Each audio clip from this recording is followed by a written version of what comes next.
Hello, I am Moodida, and welcome back to Satisfactory. This is my 1.0 playthrough where I attempt to load balance all of my factories throughout the whole game. Why? Because for some reason I find this fun. In the last video, I set up a basic factory that handled plastic, rubber, and packaged fuel. Then I went exploring and found 44 hard drives. Today, I'm going to use the heavy oil residue and diluted packaged fuel alt recipes to create 18,000 megawatts of additional power. I'll go through the blueprints I'm going to use, and I'll try my best to explain the layout with a simple setup before I add this verticality. Let me briefly explain what's going to be going on. So this right here is going over the big picture. So this has all the total numbers for the inputs, outputs, all of the machines, which I think is great and very helpful. But when it comes to building the factory, I personally like to break things down into as small of pieces as I can. So I've come up with this right here. This is a great little closed loop where I get to take 22.5 crude oil, mix it with 60 water per minute, and I'll get 60 packaged fuel, which then I can turn around and unpackage, plug those into 2 fuel generators that each have 1 power shard, so they're clocked to 150%, so their inputs are 30 fuel per minute each. This right here is the location. So on the map, we're right next to this waterfall. This is where I have my temporary oil setup right now, and if we look back, you can just see the very last refineries poking out. So I just extended the foundations to come all the way out here, and we're just gonna build it right here on the edge. A lot of the times once you get it up and running 100%, especially once you get the priority power switches, you get to just leave it and it's just gonna run. So if I can, I put them a little bit out of the way, and that way I can keep the stuff that I may need to access a little bit closer. Because we are not done with this biome, that's for sure. Alright, let's take a look at some of the blueprints. I made just a simple 3x3 to plop down on top of the oil extractors. But what I did is, you probably noticed, let's get up here. There we go. I created this little thing. The idea with this is I'm going to be able to combine it with another piece. So let me show you. And this right here is the second piece. So really simple. I'm just using the frame walls because I want the pipes to go down the middle of it. And if I use the frame foundations, then they're going to clip straight through every single one of them. And I just, not crazy about the way that looks. And then I've just got a fluid buffer on top. The way this will work is I just place this down. Then I've got the oil extractor where I want it. And then the next step takes a little bit of planning. I need to know exactly how high this is going to need to go. And then I'm going to just manually zoop this up however tall I need the head lift to go. So we'll just make this a ridiculous example. Zoop up 10. Not having fly does this make it a little bit more challenging, but I would honestly want to put a ladder on the side of this anyway, so that's okay. So we run a ladder up to the top, and then I can get it close, nudge it into place, and then obviously I am in the way. But I do want to make sure that these are lined up in the right spots. So let's see. I have, yep, so it's going to come up here and then out on that side.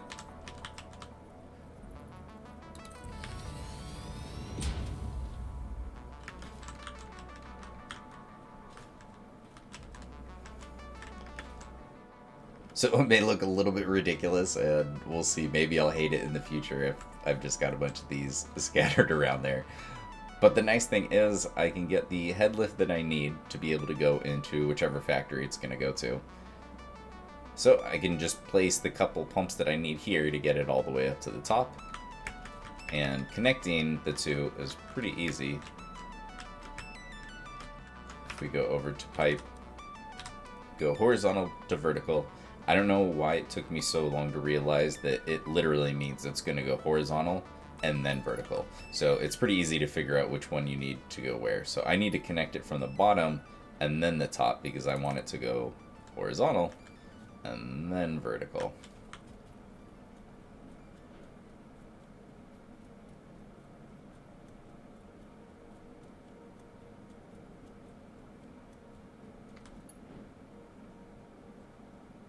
And unfortunately, I made my example just too tall. So what we can do is just place it right here and then up to the top. And then this would just need, you know, probably 2 pumps. I'd put one down inside this building and then somewhere here in the middle. And then with all the frame walls, it's easy to run a power up one of the corners or sides and plug up your pump. But this will provide all the head lift I need for the factory. There's a couple more decorational pieces that I'll show off in the normal blueprinter because that's what I use for that. With all the exploration I did in the last video, I had enough heavy modular frames and computers to unlock the Blueprinter Mark II. In the factory, I'm going to freehand a lot of the refineries and packagers, but for the very top floor, I was able to come up with a pretty nice blueprint. And I needed the Mark II. This right here has 2 fuel gens. They each have 1 power shard. I really like using power shards for fuel generators. There really isn't a downside. With any normal manufacturing machine, it's going to increase the power. However, with these, it's basically, you just need less. And anytime I can use less machines that are going to use less junctions, I can make a lot of the numbers just even more simple. I'm all about it. So if you take a look at the recipes, the default unpackaged fuel recipe is going to give me 60 fuel per minute.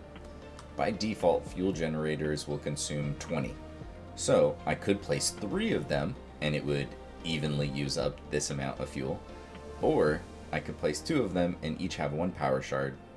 So they're clocked to 150% and now they'll utilize 30 meters cubed of fuel per minute. And each one will put out 375 megawatts of power. So let's put this on hold, but I will show you how everything comes together. So hopefully it all kind of makes sense. But let me show you a few of the decorational pieces before we start building. Alright, so I'm just going to show off a bunch of the different blueprints, and eventually you'll see them get put to use inside the factory. But these are just some pillars I designed to put inside to use up a little bit more of the empty space that I have and make things look a little bit more supported. So I'm just using big concrete pillars, 1 meter square signs, and frame foundations, and then I just have the concrete pillars kind of clipped into them. If you're going to be placing a lot, even if it's just a really simple blueprint, this factory is going to take up a decent amount of space. This doesn't take up the full height of the blueprinter, but for the section that I wanted this for this height, just having a blueprint, even if it's simple, just can make things a little bit quicker and easier, and it gives me something to snap to for the blueprints above it. Yep, another section, pretty boring. So I'm actually just using the carbon steel finish. And I obviously don't want an entire wall of just black foundations, so we'll break it up with a couple windows. I just kind of deleted the center, and then I used 2 meter foundations so that I could kind of have a real nice big window. And then I'm just using double ramps and clipping the windows just halfway through the foundation. So that's really easy to do since they only snap to edges. Just click H, and then with the arrow keys you can kind of nudge them in, and that way it'll give you that little bit of depth. And this is one of the big reasons why I like using foundations as walls, is when you use them for windows, you get that really cool effect. This one right here is the roof. So it's got a little hole. I'm using just 2 meter foundations, so I've still got a little bit of depth instead of the roof tiles, and then that way I could place 2 frame floors here and here and some barriers around it so that it's not just one big flat roof that looks just like this foundation out here. So it'll break it up, and as you might be able to guess, the smokestacks are going to stick through here. And then last but not least, a little bit of lighting. So I'm using the large billboards, which did make me craft up a few crystal oscillators, but it's worth it. And then I just kind of have them closed off with the inverted ramp walls. And then that way I can kind of break it up. I don't need these to be just a solid line across the ceiling. And then I can space them out so it's just not too intense. Alright, so like I mentioned earlier, this is a very scalable way to do this. So let me show you just a really small example of how this works. A couple key pieces, obviously one being packaged water. So let's go ahead and just place a water extractor down here. That water is going to need to go into a packager, so let's just put one here.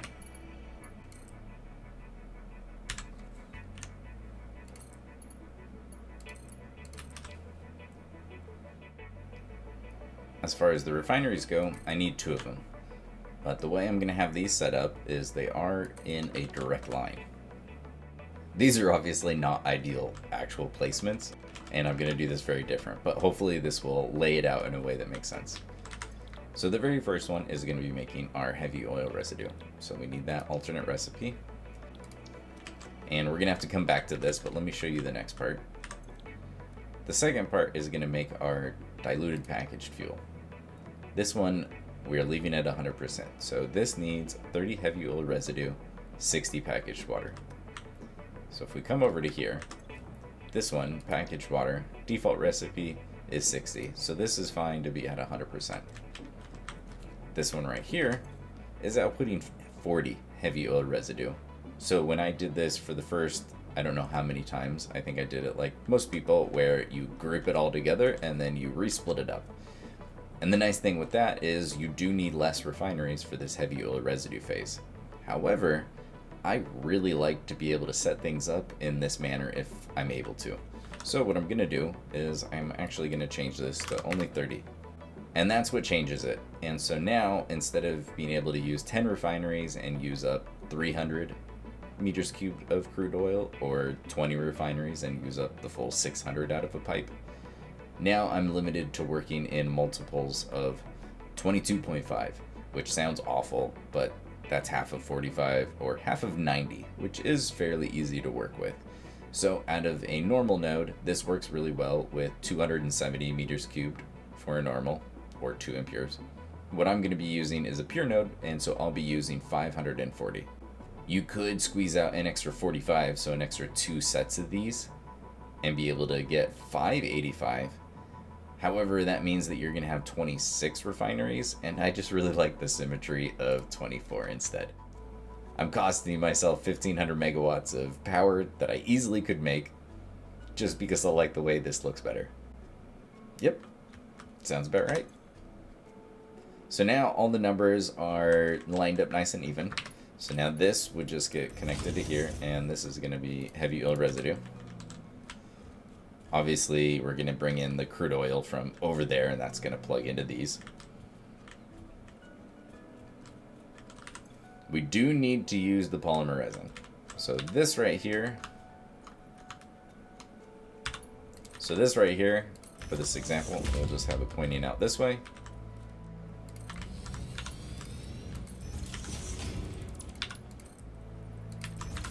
And it is going to go right into a sink for now.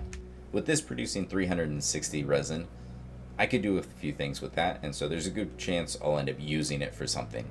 But no matter what, I'm going to have a smart splitter set up, so no matter what, I'll have a way of getting rid of the polymer resin, just in case. And power should just never stop this way. Even for the example, I hate that it's going to clip, and I didn't give myself enough space, so we're just going to push this out just a little bit farther. Alright, there we go. So now we just need to take our pipe, we can go straight, actually we should go from here to here, there we go. And this will feed the packaged water into our refinery, and then this will output our diluted packaged fuel. And now I can take my 2 fuel generators. I have 2 setups because they're basically mirrored, just with the packager facing in different directions, and when I build it you'll see why. I'm a sucker for symmetry, is basically what it comes down to. Alright, so we can just place this anywhere like that. This is just for the example. Then we're just going to take the diluted packaged fuel, plug it into this packager. This will output 60 packaged fuel per minute. This will unpackage the 60 per minute, and these will each use 30. So in total, that uses everything. And then we just need to take care of the output of the empty canisters. So we just take this, and we come all the way back here to the beginning, and we plug that back into that original packager. This way, once I have enough empty packages in the loop, it's just self-sustaining, and I don't have to do anything. All you have to do is make sure that there's a constant flow of water, crude oil, and always a way to get rid of the polymer resin. And this is a system that just works fantastic for me.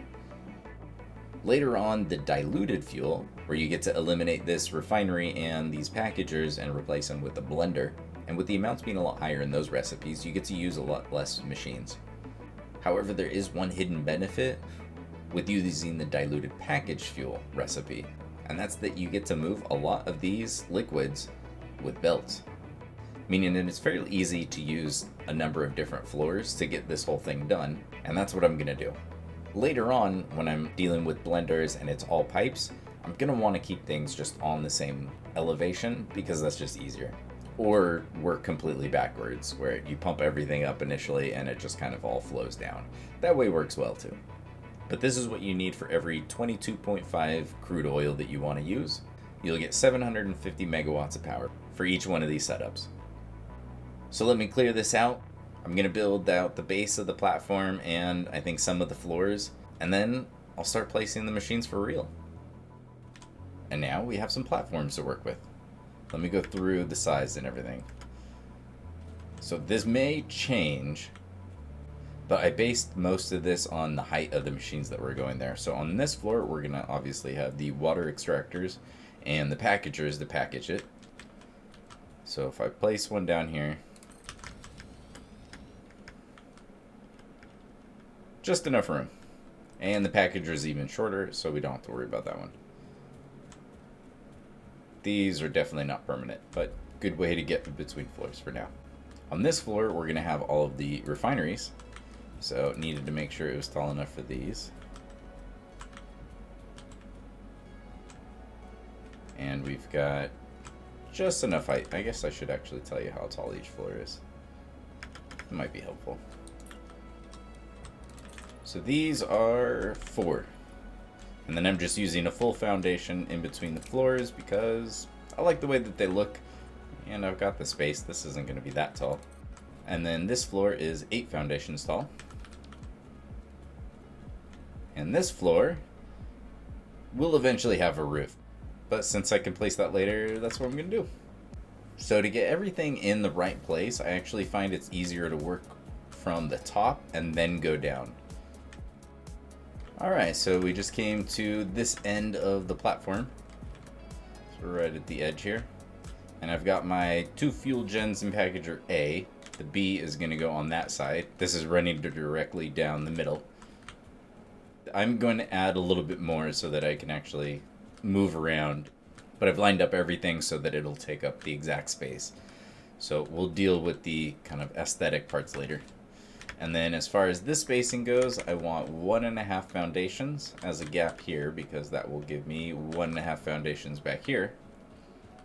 And the reason why A is on this side, B is on that side is I need the input and output in this direction.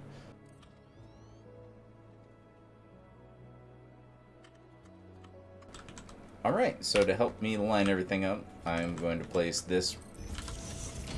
So to help everything line up, I'm going to go ahead and place my floor holes. So this right here is where the packaged fuel is going to come up. And this right here is where the empty canisters are going to go down. So I can actually go ahead and place these, and that way, when I build a lift from the floor hole on the opposite side, they'll be facing the right directions. And there we go. So in total, each one of these sections is going to take a, let's see, should be 4 by 8 area. And we'll be able to keep that all the way down. We'll actually have some extra space on this floor. Well, that's okay. Alright, so on the middle floor, this is where we're doing the refineries. So I want to get these lined up with the floor hole right here, even though this is empty canister, so it's not going to this refinery. But if I line it up directly in line with that one, when I place the other one, we lock this in place, bring it right to this edge. Now this output is in line with this floor hole, and that we do want. So that's just going to go right there, because this right here is going to do our diluted packaged fuel. This is at 100%. Go ahead and color you orange. This one is doing our heavy oil residue. And this one we're underclocking to 30. So So we can go ahead and set up our pipe here. It's already heavy oil residue purple. So with this machine,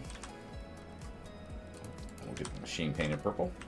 So this machine is the one that we need to get rid of the polymer resin. So the way I'm going to do that is we're going to get rid of it downstairs. So we can go ahead and just place a floor hole here. And then this one right here is going to get our packaged water. So there we can place a floor hole here, because that's coming from the floor below. And then here at the very beginning, this floor hole needs to extend down to this floor. So we can go ahead and just bring these down, and then we'll have them face out so we can see them all moving around. And this will be the empty canisters going from the top floor to the bottom floor. And this right here is where we'll plug in the crude oil, but I'll wait to kind of figure that out once all the machines are in place. Let's go down to the next floor. Alright, so here we are on the bottom floor. And this one took me a bit to figure out, and I'll be honest, I'm actually pretty proud of the way it turned out. So I'm actually going to fill in these holes right here. So I played around with a bunch of different ways to do this. And there's only one thing that I may change, and it's only because there's just a really weird thing going on with this area. Alright, so for the packager, this is where the empty canisters are coming in, so I can just go ahead and place this down here. And then this is where the packaged water needs to go. This right here is the polymer resin. I'm going to leave that on the ceiling. Most likely I'll join up a number of them and then I'll run those kind of down the middle into a sink. But right now I just want to deal with the water. So if I grab my packager, really I just need it anywhere in between these two.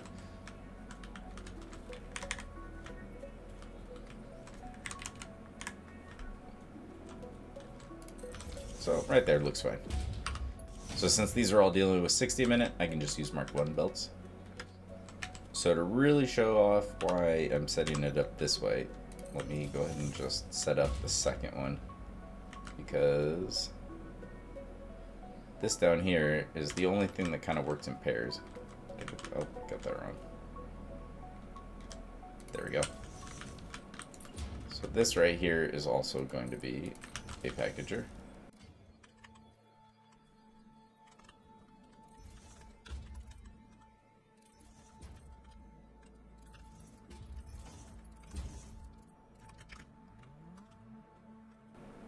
Alright, so now I've got two of them set up. Let me show you how this all comes together. I've got the water extractor, which I want to get right in the center of these two, so that should be equal distance on both sides. Perfect. And we can just go ahead and place that there. Alright, so to get this all joined together, you could do this in a number of different ways. A really easy one is actually just to join the two machines. And now this right here snaps right in the middle because the water extractor is right there. I think the next time I do a similar setup, because I'm sure I will at some point, I'll raise these packagers up a little bit, because this part is the only one that gets a little bit weird at times, trying to find just the right spot, and it doesn't quite look right. Even with horizontal to vertical, I think the issue is there's just not enough of a height difference to make this really just kind of like look normal. And it looks better in some places than others, which is the weird part. If these were probably like 2 meters taller, and you would get a more normal kind of horizontal to vertical look to the pipe, but it's okay. This is going to be the one floor without windows, so I'm not going to come down here too much. So the reason I set it up like this is each of these packagers needs 60 meters cubed, and by default, these make 120. Originally, I was thinking of placing twice as many water extractors so that I had a water extractor for each system, and they would just all be underclocked at 50%. But that just kind of seems like overkill, and it would save me some power, but not a ton. And honestly, I just prefer the symmetry of the way this looks rather than pairing each water extractor up with a packager, because since I had already designed the belts to work in this kind of straight loop, it was going to be weird to place the water extractor in a fashion that didn't, I don't know, look weird to me. So I just like the symmetry, so that's why I'm going this route. And now I basically just need to copy, well, this setup I only need to copy 6 or 5 more times on this side and 6 more times on this side. But as far as the refineries and the top floor with the fuel generators, but I need a total of 12 of those setups on each side. And if each one of these are making 750 megawatts, at the end of the day, I should be adding 18,000 more to my total power. Of course, it does take a bit to run everything to get this all going, but in total, you're going to net a good amount of power. And hopefully, I can make this look not too bad. Uh-oh. Whew, almost fell into the abyss. Alright, let me start placing the machines.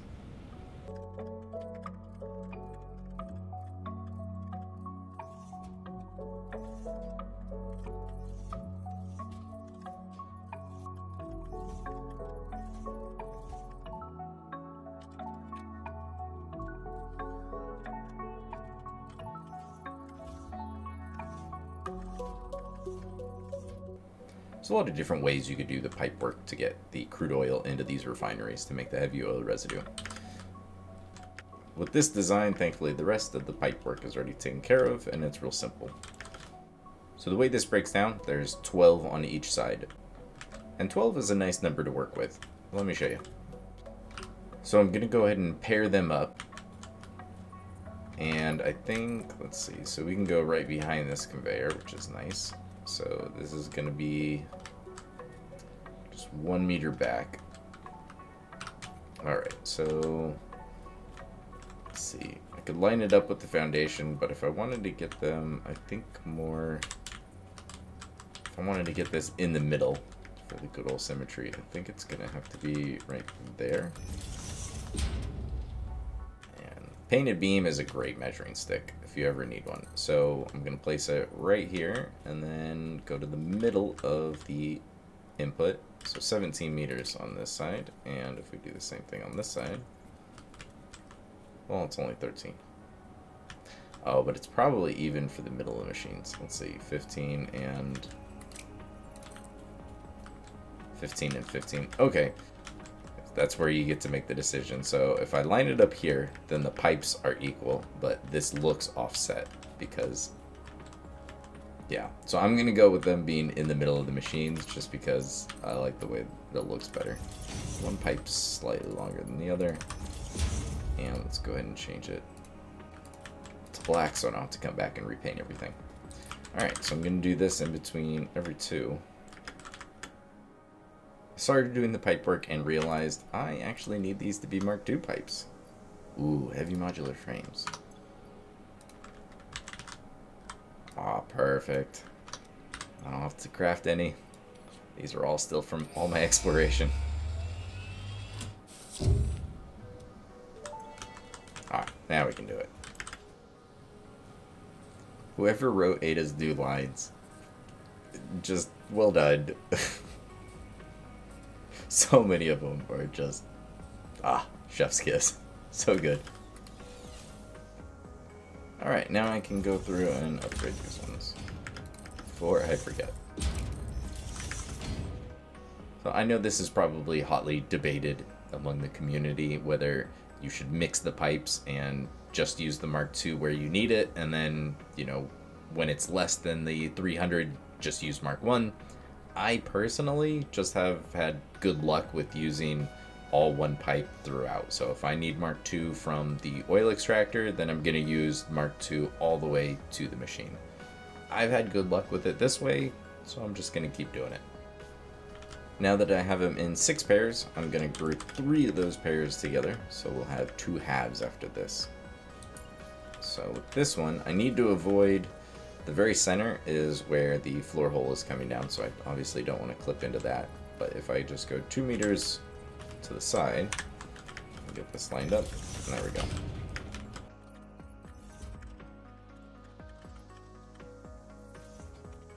A straight mode would be really cool for pipes.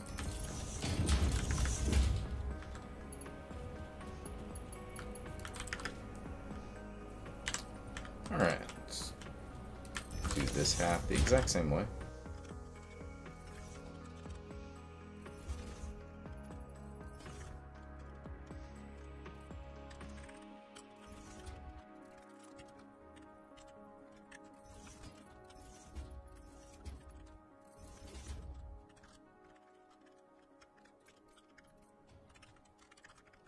Okay, so now it's into 2 halves, so let's bring this together. I'm just going to go right down the middle of this foundation.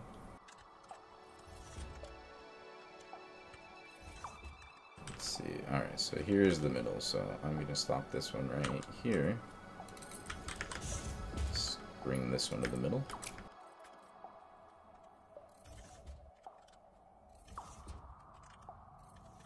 Alright, and I'm going to go ahead and, let's see.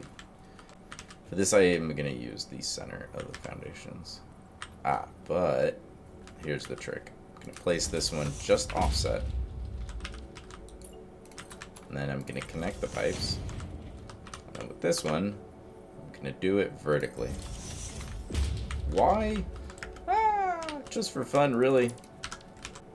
So the reason for this is for the backflow.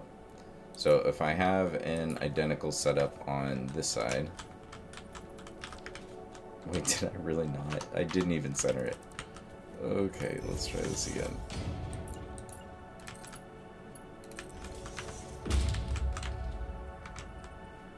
Oh, that's why it wasn't centered. Okay, so yeah, I did realize this the first time I tried and I forgot.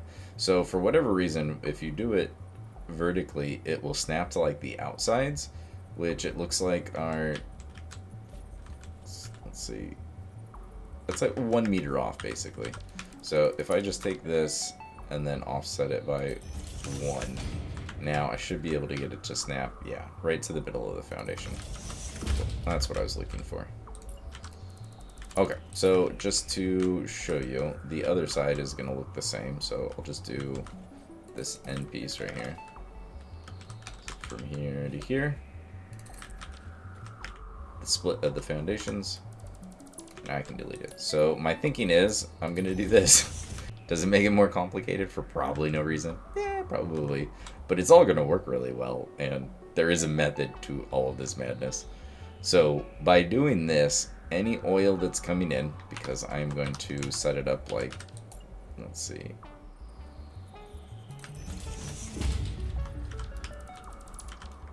So even though this isn't quite the same height, because the pipe has to go up and over and connect like that, but if you get it this close, it will still kind of give you that snapping point, so I can make sure that it's lined up exactly with the center of the foundation.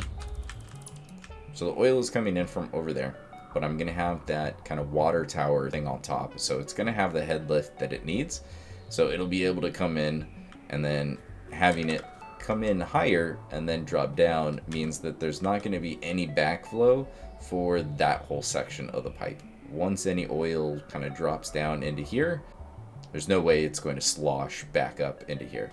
So that's the reason for it.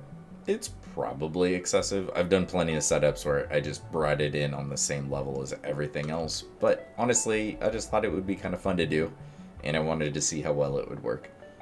And I'm going to put a walkway up above this anyways, so this just kind of adds a little bit of height. That's kind of fun. Let me skip ahead, and I'll show you what this looks like with more to put in. And here's the oil extractor.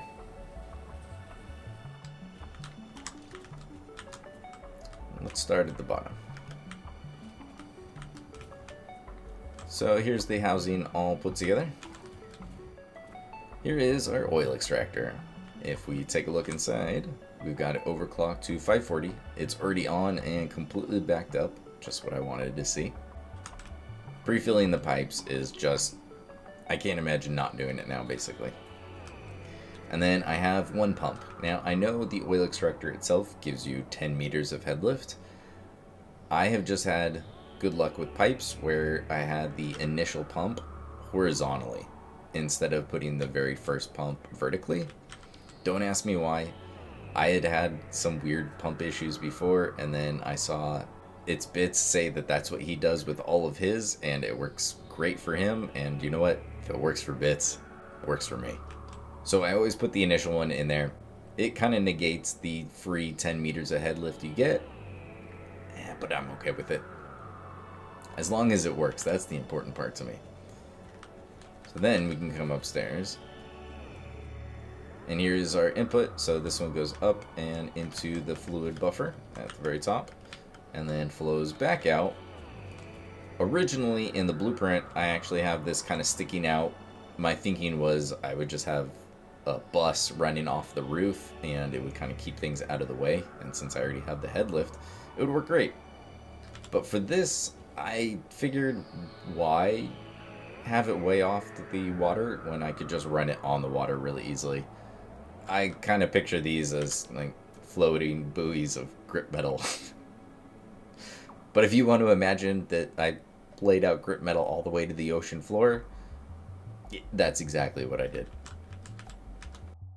And now with it being able to go up this high, which means that when I go back over there, I don't need any pumps when I lift that pipe back up to get to that. So I just need to make sure that this fluid buffer is at a higher level than all of the pipes in that factory. And this is. So this works out fantastic. Alright, and all the rest of the machines are in now. Here's what the bottom floor looks like. So just expanded it a whole bunch of times, but it's the exact same kind of mirrored setup. The addition I made is right here. So each pair of refineries, I just have them merging together into a merger. The very end ones have 3, and then all of the rest of these are just the 2 closest ones merged together. And then bring them down into a merger, and then everything collects here. And this is going to be 360 polymer resin. And for now, I'm just going to add a sink down here at the bottom. I didn't think about that ahead of time, and so now if I try to place it inside here, I'm going to have the antenna stick up, and I don't like that. So I'm going to stick this just right past it, and now I have a fun feature to work around for in my factory. I could definitely go the opposite direction and have it in the back, and it'd probably be much easier to hide. My thinking though is 360 polymer resin is a decent amount, and I could use that to make plastic or rubber. So having it come out this direction is going to be much easier to be able to route it to whatever next factory I have out here. And now on the top floor, they're all in. So this is why there's the mirrored setup, is I wanted the packager, everything basically to be the same. But I needed the input and output to be switched in. So I just flopped that around, and now I have an A and a B, and it makes it really easy. So they all have the same layout. These right here are just going to be the empty canisters going all the way down to the bottom. So when you're walking down on this floor, you'll be able to see all of those moving around. I apologize for it being a little bit dark with it being nighttime. Can't wait for mods. So the awesome sink is where it's going to be, and I've got that all belted up. And this is how the pipe work went. So brought that in. Instead of having the pipe go just clip straight through the pillar, I'm okay with doing this sort of clipping if you can make it look good. So I understand if you don't like this sort of a thing, but I don't mind. So wall holes won't clip to pillars, which is unfortunate because look at that, you get just completely free placement if it did. So instead, I take my wall, I go ahead and clip it right there, and then with H, I go ahead and nudge it into place. Since these pillars are 1 meter from the edge, I just move the wall 1 meter. And then if you go ahead and place it, now I can place a wall hole where I need it. So it's basically just a fake wall hole, and that's how I put it there. But it looks like it's supposed to work, and that's what matters to me. To do this was pretty easy. I just took the road barrier, and if you scroll the mouse wheel 1, 2, 3 times, you get a 45-degree angle. So I would basically just find the place where I wanted them, which was right here in the middle of these foundations. And then you zoom it out twice. And now the second one is exactly where I want it. And if you take a wall, you can take any of the walls, and it'll snap to the road barriers on top, although I've never used it quite for that, to be honest. If I hold control, I can replace the road barrier with the wall. And if I replace that and delete this, it's right here in the spot that I wanted, and then it came out to there. So I put 2 of those down, and then the gap ended up being pretty much exactly 2 of the small concrete pillars. I could have used the large one also, but then it would have stuck out more than I wanted to. But there was just a tiny bit of a gap, and so I just used a painted beam to run up the corners, and that closed that little gap so you can't see through there. Up on this floor, I added both the power switch and a light switch. I don't actually know if I'm going to use real lights, but it's easier just to have it and not use it. You know, now that I think about it, does it even use power? It doesn't. Okay, cool. Never once thought about that. Alright, only the lights themselves do. But I think I'm going to use mainly signs to light up a lot of the factory. But they're set up and ready to go, and this is kind of how I brought everything in. So this is one thing that I feel strongly about, especially when you're doing power. It would have been really easy for me to just have all of this on one power switch, right? Because all of it's together. You bring in the main power, you connect it to there, everything else behind it is on the switch. Nice and easy. The thing is that oil extractor is way out there, so it would have been much easier just to take my main power and run it over there and connect it just to the main power. And realistically, that would be fine. But I personally just really like every part of the factory is behind the same switch. So that's why I decided to run power towers from here all the way over there so that the oil extractor is behind the same switch as everything else. The way I see it is, if it wasn't behind a switch at all, then it's just kind of on the main grid, and I can't really think of a situation where that would be a problem, because then it's basically just on the highest priority all the time, I think. But I would just much prefer it be behind the entire switch so that if things do happen, this is a self-contained system. As long as I'm getting rid of the polymer resin, which with the sink down there should never be a problem, this whole thing should just never shut off once it gets started. And that's what I'm going for. Set it and forget it. That's the best way to do power. So that's enough decorating for now. Let's work on making sure all of this works. The next thing this needs is empty packages. Since I was already sinking all of the plastic, I decided to go ahead and just split it. So I added this goes any, and then this output is also any, and then there's the overflow. And so this is loading up that constructor, which is overclocked just a little bit. So it's intaking 45 of the plastic, which is half of the remaining since I was using 10 over there. And it's making 90 empty canisters a minute. My best guess is I need more than the 4,800 that are in one storage container. I don't think I need 2 worth, but somewhere in the middle. So that's the next step. I'm going to take a bunch of these over there and start loading up the packagers. I was right. This took a few thousand empty canisters. I think I kept calling them packages, empty packages for some reason, and it's because it's going into a packager, and I'm just dumb sometimes. So, empty canisters, that's what we got. So let me go through how I loaded them up, and then I'll tell you how many it took. So I go to the bottom packager. This one's using the empty canisters to package the water. So you can just load them up really easy. You get to just shift-click each one and run through all 24.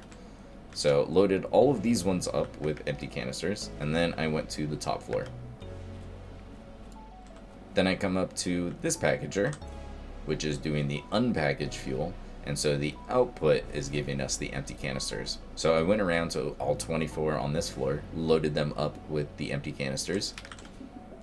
Obviously, if you put something in the output and you have a belt attached, it's just going to automatically output all that product, which is what I was looking for. So this filled up the line in between this packager and the packager on the bottom floor, because if we look at the middle floor, all of these lifts are completely full with empty canisters. So the line between the two are now completely full. Once it filled up the line in between the two packagers, I think there was 14 left in all of the packagers, so I just came back and topped them all off with the extra 86. Since the layout is exactly the same, the distance and everything is all the same, so each one of these individual systems took 286 empty canisters. So 286 times the 24 systems we have, 6,864 empty canisters is what I needed. But the nice thing is you supply it once and it's just a closed loop and it'll just run. Beautiful system. And with so much of this being packaged, the verticality is really easy to overcome because I get to use lifts instead of pumps, which I think we all know is much more reliable. The next step is going to be doing all of the cable work. There's a lot of different ways you could do it. I think I am just going to do a lot of it on the ceiling. In the last playthrough, I used a lot of the Mark II and III outlets because I just wanted to use them. I rarely ever do. It is definitely a challenge trying to make it look good if you're going to use those. So with these factories, I'm going to focus a little bit more on making them look good. So I think for this, there's a couple ways you could do it. Clipping it straight through the machine in some way is a pretty good way for a lot of them. With the refineries, you almost always can see it down here. And so I'm just going to run most of this on the ceiling. So it'll probably be something like this, where it's actually straight. And then I'll figure out how to kind of connect them all. But that way it's just a single wire running straight up to the top. And hopefully that doesn't look too bad. Okay, so now I got them all done. So all the refineries are pretty simple. I just have them going straight up, and then I kind of group them in their pairs, and then just ran the line on kind of the outside. And then just kind of ran them all over the place where I needed to. I didn't want the stairs. Those aren't a permanent fixture. They were really handy for building, and I don't know if I've said it before, but man, I love the fact that they actually added stairs. Don't get me wrong, the ramps are great and super useful, but stairs just make sense, and it's just nice not having to use the normal ramps for everything, so I love it. Thanks, Coffee Stain. I am going to delete those, so I decided I would get around the factory from floor to floor with hypertubes. Now, if the factory crashes, I didn't build a backup, stair or ladder system to get from floor to floor, so that's a bummer. So we'll just make sure that this never shuts off, and then I can always get up and down. That makes sense to me. Unfortunately, I can't use them until I turn on the factory. I went ahead and got started on some of the decorations for the front.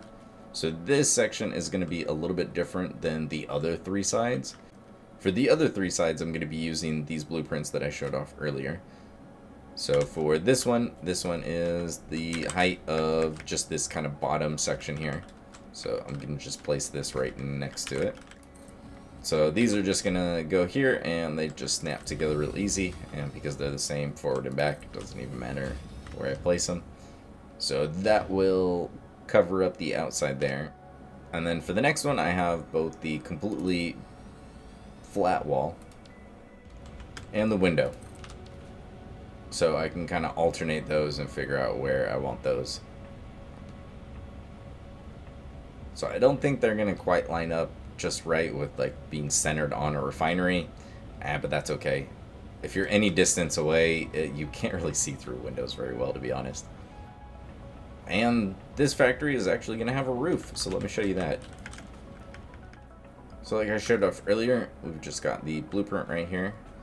So it worked out great that all of these fuel generators are centered on like a corner, like just a quarter of the foundation. So the smokestacks come right through the holes in the frame floor. So I thought this was a good way to get rid of them. If you clip it completely through, honestly, you can make that look really good too. But because of where they came out through the foundation, this was just really easy to do, because then I just had to rotate it. It went from, that square to it being in this square, and all I needed to do was just rotate the blueprint, and it worked out pretty well. So all of these have these fun little floor holes, and then I just used the barriers around it. And then I went ahead and just added an extra foundation down the middle of it, just to kind of help break it up, add a little bit of depth. Well, it's time we take a little tour. I don't think I've changed anything with the oil extractor, so all of that is still the same. With the power instead of where it was, I decided to kind of bring it over, so we've got this nice little stretch of both of them running next to each other, which I thought was cool. So currently the zip line is the only way to get over here, which I do want to change. Since this biome has so much oil, I'm going to use it for a bunch of different things. So in not too long, it'll end up with a train station, probably a little bit more centralized. And then from there, I will figure out a way to, bring a hypertube or a road or something over here to make it a little bit easier and have a second option. But for now, that's how we get up here. And so I figured having this little thing would be nice and handy. So if we come up here, and we've got the middle floor. So I added the lights, which, like I showed, it's just a simple blueprint. And the way I place these is I would place one, and then I would snap it to the next one. And then I went through and just deleted every other one, because having just the solid line is kind of intense. Even these can be a little bit bright, and maybe I should turn it down a touch. And then I used the pillars right here because there was such a big open space in between all of these refineries. However, I didn't place it in between every single refinery because I thought that might just look too much, too crowded. So I just kind of skipped a couple for most of these, although there's a few more in the very center. But I thought it kind of broke everything up a little bit. I think I would need a lot more windows if I wanted more of the, natural light to come through. And then this just runs right on top of all the pipes, and I just use the glass foundations because it's just fun to be able to see all of them moving around. Well, although I guess you can really only see, this part moving. But still, I like to see it all.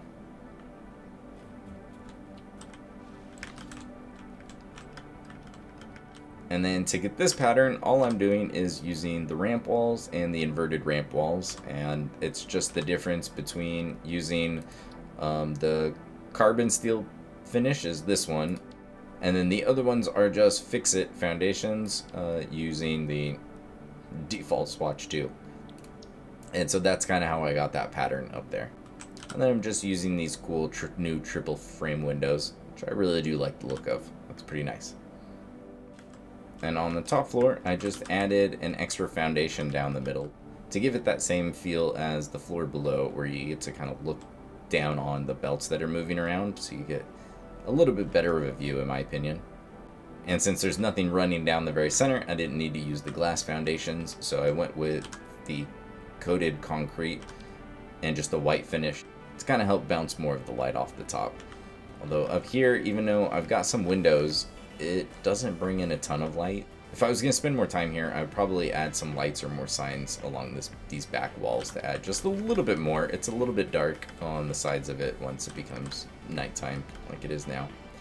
But all in all, I think it came together pretty well. The only thing I haven't done is connect the actual fuel gens to the power. So this is how I did power up here. I just couldn't really figure out a really neat way, in my opinion, to do it. I could have ran these straight up just like everything else, but when I tried it, I don't know, it felt like it just looked weird. And if I was going to do that, I probably want to include it in the blueprint because it's just going to be a pain to set them all up. So I just have a normal power pole in between the two. That goes up to the ceiling, and then I've got the packager plugged up to the ceiling, and then all the connecting cables are just ran up there. So at least they're out of the way for the most part. I'm sure I'll figure out some other way to do power a little bit better later. I think the next step is going to be to flip the switch.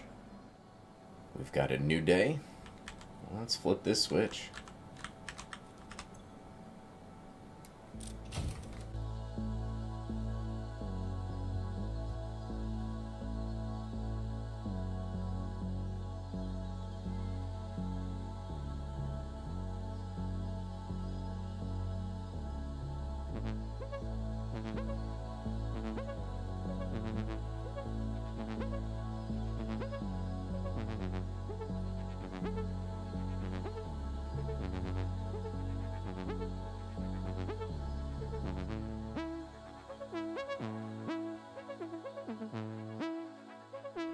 As you can see, the packager has stopped. And this is what I like to do, is let everything back up. So I am going to let everything all the way back to the oil extractor back up. And then I'm going to start turning on all the fuel generators.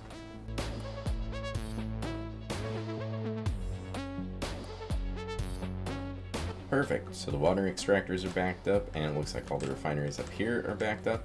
So you would think I could just turn it on, but I'm going to do one last thing, and I'm going to go back to the oil extractor and make sure that it's backed up.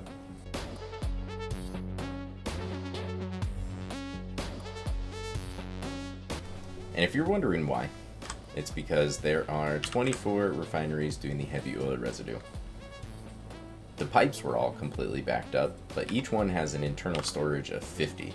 So almost immediately when I turned the factory on, 1,200 meters cubed that was stored in those pipes almost instantly got sucked into the machines, and so my buffer all of a sudden probably got drained because it only holds 400. So I want to make sure that all of this gets backed up before I go ahead and turn it all back on. So let's start at the top here. Alright, so we just need to give this another minute or two, and then we can go back.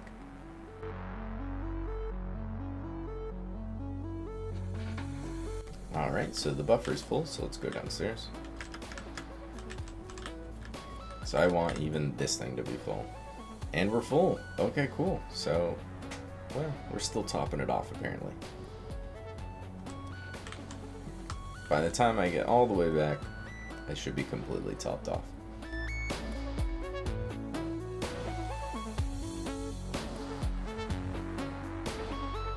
And now there's one last thing to do, and that is to connect all of these to power. Alright, let's get to it.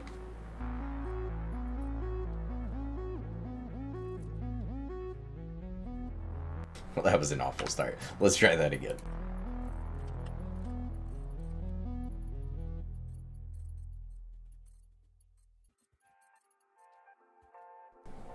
Alright, so assuming I didn't miss any.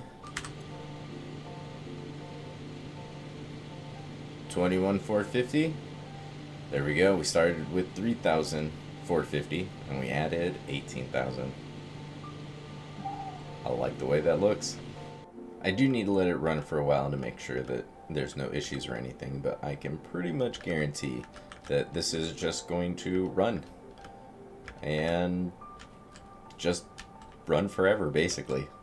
Unless I come back and screw something royally up, this is just a fantastic closed loop system that once it gets started, all I have to do is make sure that I never cut off the oil somehow, and always make sure that I can sink that polymer resin. I've added 18,000 megawatts of power to my grid. That is mission complete. Feels good to finally have a more permanent factory that I can be proud of and not have to worry about tearing down. So that's going to do it for this one. Thank you all for being here. With all this power, I can finally start building the real factory. Ah, it's exciting. It is going to take a while and it's going to require many pieces, so I'll probably be back out here in the Spire Coast sooner than later. So look forward to that, and thanks for watching.